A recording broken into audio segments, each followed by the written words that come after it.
Hi guys, welcome back to my channel Lush Foliage. In today's video, we are going to be talking about this absolutely beautiful philodendron called as Philodendron Paraiso Verde. Now, a lot of people have said that their plant is losing variegation because this plant is known to have this beautiful variegation. Now, even my plant does not have very strong variegation, but I'm absolutely fine because this is the max that I can do. This plant is kept in a place where there's a lot of indirect bright light, and early in the morning it also gets filtered light because there is a glass window opposite to this plant. So when the sun tends to rise, the light tends to hit on that glass and reflect back onto this plant, and hence it is getting a good amount of variegation. Not a lot as compared to what it usually tends to get, but I'm okay with this because if I'm going to keep it in another place, there is going to be a good amount of light, but then there is a high chance that it can get burned, and the air over there is very dry, so I do not want to take a chance.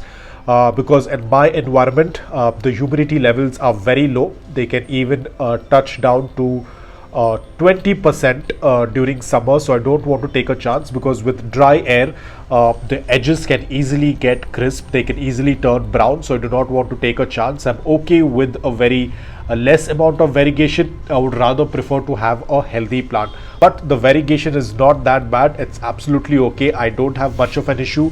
This is the oldest leaf. You can see a good amount of variegation. This one as well, a lot of damage while moving the plant, but overall the plant is doing quite well. So the reason why the plant will lose its variegation, there are a couple of reasons. One is if you're not offering it a good amount of light. They can even handle morning direct sunlight before 10 a.m. or before 9 a.m. If you can offer that mild sunlight, that is going to work out really well in keeping the variegation. And next important thing is that please do not add a fertilizer that is very high in nitrogen. Now, nitrogen is a very important component for any plant. It is very important, so it's not like you cannot give nitrogen to this plant if you're using a fertilizer like an NPK. The value of nitrogen has to be a little less compared to phosphorus and potassium, so we have to be a little bit careful with the NPK value. A lot of fertilizers do come with a low value of nitrogen. That is going to work out really well, because if you're going to add too much of nitrogen basically tends to give that green color to the plant. So if you're going to give it to your variegated plant high amount of nitrogen, then of course the variegation will start to revert. And a lot of times what happens is that if the variegation has been reverted to green, it is almost impossible for the plant to come back into its variegated form. There are some cases wherein the plant will get the variegation back, but in majority of the cases the variegation is lost and then the plant looks completely green in color. So you have to be extremely careful. There are two important things. One is offer them a good amount of light. Every variegated plant needs a good amount of indirect bright light.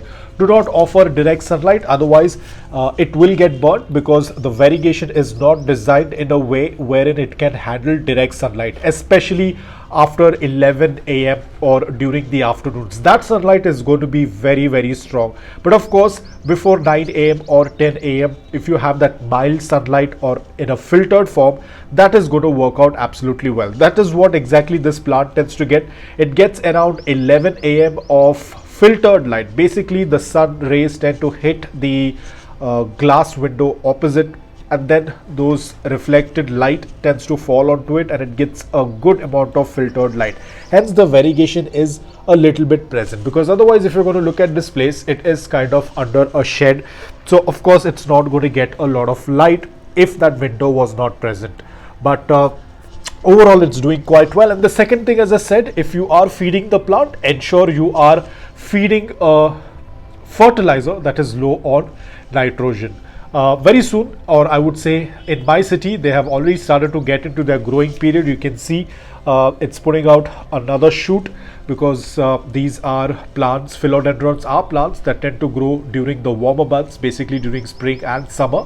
So it's starting to put out new growth. And also you can see they have some nectarines as well. Don't be worried about this. The spots that you tend to see is harmless. This is basically the nectarines.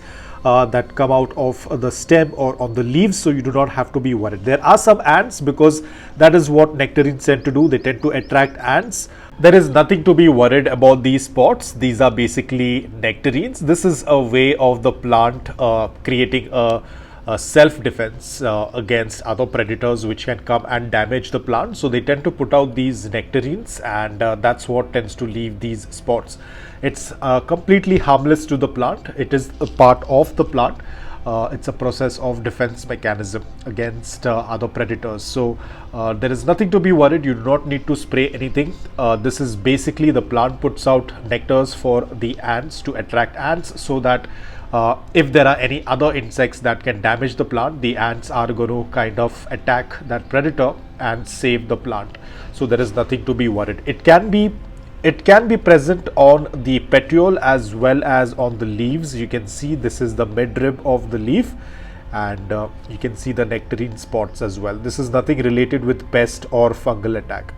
A lot of people do get confused with this, so you do not need to be worried.